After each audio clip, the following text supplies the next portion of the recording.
Goodness gracious. It is wonderful to see all of you again. It's been a long time. You know, I haven't had these yellow shoes out of my closet for a year. It's kind of crazy. Also, Geraldine told me this is the only shirt in my closet that goes with yellow shoes. So apparently they're not easy to match. We have a lot to get through. We have just a phenomenal event. And I want to say how much it means to me and to all of us at Moz that you guys are here for this. It is a wonderful experience to know that the community that we've been building together as an industry gets to have an event as special as this one. And believe me, this is going to be something. All right, so apparently we're going to get to see my face again. I'm going to talk about a couple of big trends, as always, as is tradition, from the last year in web marketing, and then I'll be diving into a little bit about what Moz has been up to and prep you for some of what to expect here at the conference. So, first off, I'm of the opinion that the search marketing field, and the web marketing field more broadly, is actually on the verge of serious regulation for potentially the first time.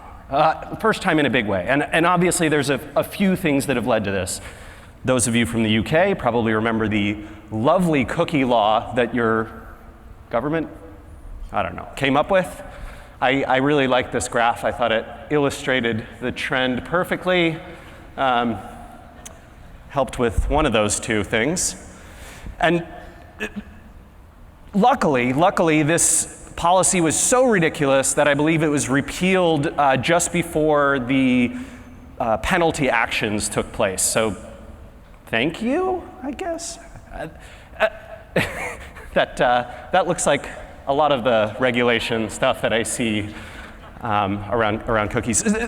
But cookies aren't the only thing, right? So Canada had this very aggressive email spam law that went into effect recently. I believe you can get fined $1 million per incorrectly sent email or per email you're not supposed to. The EU's right to be forgotten, though, this is the big one. This is the one that really has me thinking that the EU might be more serious about cracking down on Google. And you can see that the requests are pouring in. Google's handling of it has been, I think, a little bit cheeky. They've sort of, I think they've leaned to making things feel a little bit broken in that they don't want the regulators to feel like they implemented something effectively. That's not to say the regulators aren't not to blame either. The FTC, obviously, in the US has some disclosure guidelines, and the US, I was kind of shocked about how close we came to legislation of digital marketing in the US back in May, and sort of narrowly avoided it, probably through some combinations of lobbying and promises of campaign donations. Google themselves has staved off regulation much more intelligently, in my belief, than Microsoft did, for example, in the 90s, and you can see why and how. So this is a wonderful chart from the Washington Post showing that Google has now become the second largest lobbying spender in the United States, which is a little bit scary, but also makes good sense, right? Google is an incredibly powerful company. They control a ton of data and technology. No wonder. The sucky part, the part that really frustrates me, and I think frustrates a lot of people in this room, is that, yeah, well, Google has this clout. They have this influence. We don't. I'm actually disappointed to say that over the last 15 to 20 years, even though the search marketing industry is one of the closest, most tight-knit, most wonderful groups of people I've ever been around in my professional or personal life, we have really failed to put together an organizational, governing body, something like what they have in the email marketing world, something like what they have in the web analytics world. And I'm really hopeful that this doesn't come back to bite us in the ass. And respect to Sempo for trying. I believe they have tried, but it's been an effort met with futility thus far. Number two. This is a little weird. So I have been a champion, as many of you probably know, of the term inbound marketing for a long time. I liked how it condensed me having to say SEO and social and content and community and all the other things that are not paid but generate traffic to your website for free, but you have to work on them hard. That was a mouthful. Inbound marketing was an easy way to say all of those things together, but it's a little weird. Take a look. So you can see back in 2012, right, when I was like, hey, I think this inbound marketing thing is taking off. 2012, it really looked like it was taking off. And then someone shot by it like a rocket.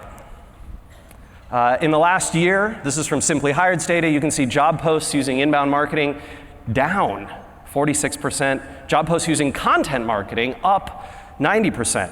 And so you and I know the difference, right? Inbound marketing based on earning attention rather than buying it, interrupting. Content marketing, producing and promoting content to earn customers. Okay, there's a difference, but outside of our industry, these subtleties are not seen, right? What we call SEO and social and content and community and earned media and these kinds of things, content marketing, that'll do just fine for 90% of these job posters. Well, such is the way. Google. I have seen their penalties take a huge toll on spam, a very effective toll over the last couple of years, but they have also hurt a lot of businesses and hurt a lot of marketers and people who hire marketers. And I think they've made our industry, well, challenging in a lot of fascinating ways. So, you know, Google has their sort of milestones for spam fighting that you can find on their website. And what's interesting to me is for the first 15 years of Google, what they said is, you worry about making a great site, we'll worry about taking care of spam. Great, you take care of spam, I'll make a great site. I'm on it. Now it's, you know what, make a great site, and you worry about your own spam and anybody else's spam, because it might hurt you, even if you had nothing to do with it. And you should check in, I don't know, every hour or so in your Webmaster Tools account, make sure there's no spam pointing to you. I mean, it's not that bad, but this has sparked huge amounts of fear and uncertainty and doubt around things like negative SEO. I actually like this post by Craig Addyman from Bronco, works with Dave Naylor out in the UK. Did a great job explaining that what most of us fear as negative SEO, which is bad links pointing to me, that generally speaking will not hurt you on its own. But there's a lot of very illegal, very unethical, very nasty hacking type things that can potentially hurt you, and what to watch out for there. Whoop. Marshall Simmons, who's speaking here, I'm proud to say this here, I really like what he said at SMX. He said, Google is the new IRS and we are the new tax accountants. It's true, right? Like, if we're constantly having to audit and maintain and monitor, Google's essentially saying, you know, full employment for anyone doing SEO. You have to always keep your eye on that ball. It's kind of crazy. Number 4. I'll show you some fascinating data on this. So from 1997 to 2010, which is a good long run, people kind of called themselves SEOs, right? But today, that is changing. SEO in your job title, there's 17,625 profiles in the United States on LinkedIn with SEO in their job title. There are 133,000 with SEO in the job description. It's a big difference. From kind of 2011 to modern day, we're seeing less of the SEO is my job title, and rather SEO is part of my job. It is one of my tactics, one of my activities, one of the things I'm responsible for, but it is not my job title, at least nowhere near where many of us thought it might be. Number 5, Google, shortening the searcher's journey. So okay. I am as frustrated and pissed off about this as many people, right? Essentially this idea that Google can just, we had a deal, right? back in the day, we had a deal. 1998 rolls around, Google comes out and they say, hey, we want to be able to crawl all y'all's websites. And in exchange, any content we get from you that we list, we will send traffic to you, right? We'll refer traffic to you. We'll take a little snippet and we'll send traffic to you. And that is not what they are doing anymore, right? This is not, here's a snippet. This is essentially, I'm going to take your content, I'm going to show it to people. You'll never know that anyone or who might have seen it. You will get no ad impressions. You won't get to control the experience. You'll have no analytics data about it. Your content is now mine because I'm the 800-pound gorilla and you don't have a lobbying body. So, hey, that's how it goes. Title take, like I think Dr. Pete, you're going to be showing some cool stuff on this later on as well. I actually looked this up while making a presentation. If you click that 7 more items, it'll drop down. If I didn't know better, I'd say Google was just like, oh, Microsoft, yeah, let's take all their content and put it right in here. Actually, I do have some feedback, now that you mention it. You guys are dicks.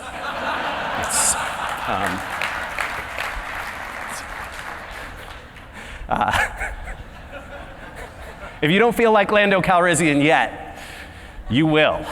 You will. So here's where I want to have some empathy for Google.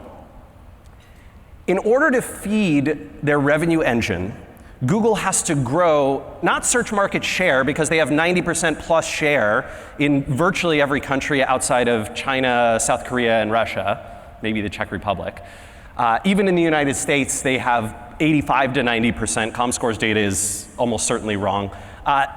And what they want to provide is instantaneous answers that don't require a click, because our psychology as users of the web, as users of mobile devices, is getting more and more demanding.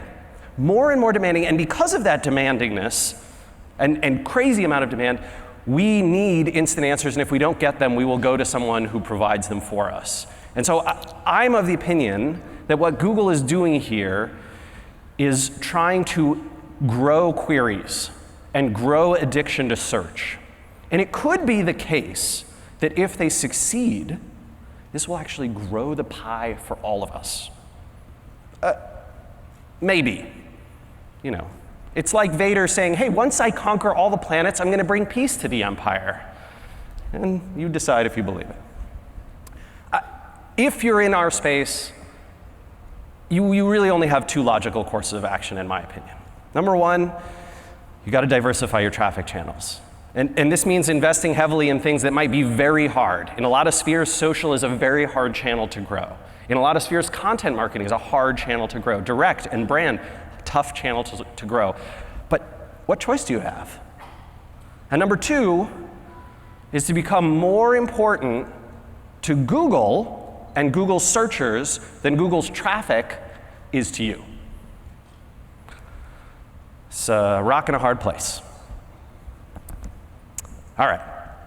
So the year at Moz. This last year has been a very challenging one. In fact, it's the last 12 months have certainly been the hardest of my professional career. And there's a lot of reasons for that, and I'm not going to go into all of them, but I will say we have done some remarkable things. We launched a new platform, Moz Analytics, had kind of a rocky start, but I think is under Matthew Brown's stewardship. Hate to compliment Matt Brown, but boy, he's done a good job. Under his stewardship, I think it's become a really great product. We have a new CEO, Sarah Bird, who you'll get to spend a little bit of time with. Oh, yeah. She's fantastic. She's one of my longest and closest friends, and is doing a wonderful job as CEO. I emailed her the other day and said, I almost feel a little bit bad because no one has told me that they wish I was back in the role. Not one person ever. It's fine, don't tell me that. I won't believe you anymore anyway. We launched a new tool this February, Fresh Web Explorer, which has quickly grown to become my favorite. I'm addicted to that guy. We launched a new Moz bar about a month ago. We launched some help with not provided a few weeks back through the landing pages report that kind of predictively shows which keywords are sending traffic probably to your sites and pages. And today, we actually launched something new. It's been a while since we had a MozCon launch. This is the new action dashboard, which you'll find inside Moz Analytics. Your data may not be in there until the end of the week, but it might be. And you can talk to Matt Brown. He'd love to chat with you about this. And Moz has, in my opinion, a big challenge ahead of it. And that big challenge is to become the promise of what we can become. I have never worked with more talented people than I work with today. I think the team is just extraordinary. As is proven by all of you here today, our community, the demand for great software in this industry, the demand for great content in this industry has never been stronger. And I think we have an obligation to live up to that potential. I'm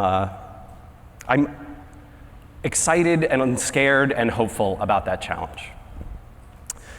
So you all need to get ready for an amazing MozCon. It is going to be amazing. We've got seriously our most impressive speaker lineup yet. And we try and top that every year, looking for people from all across the marketing world and technology worlds. Some new faces, some old favorites. You're going to see some seriously impressive speakers.